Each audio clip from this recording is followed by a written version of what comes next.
Сохира Абдуллина Түбән Табын авылында яши. Оның йортында һәр пишмакта шигүле мендәрләр, шигүле тостымаллар урын алган. Куга кергәннән бирле шигү шиктем инде. Вакытия күңелгә рәхәтлек бирәйин, яратам. Элек мәктәптә кул эшләре түгәрәкләре бар. Шунда шигә торган без җыелышып, бөтен мәктәп укучысы. Без килгәндә дә Сохира апа габардинга чәчәк сурәте төшерү белән мәшгуль иде. Мөслим кибетләреннән таба алмагач, кызлары шималны Түбән Камадан кайтартканнар.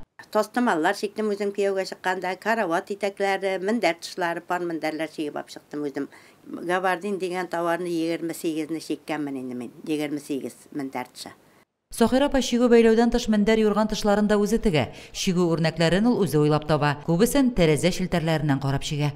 Менә буларны үзем ясадым инде, буларны үзем ясап, кызларыма бусын да үзем ясадым. Бусын бер иске мендәр тышыннан карап үзгәртеп ясадым. Шиккәнне кабатлыйм да кабатлыйм мотор булгачтан. Ул бит миндә генә торный, өләшәм бит инде менә балаларга.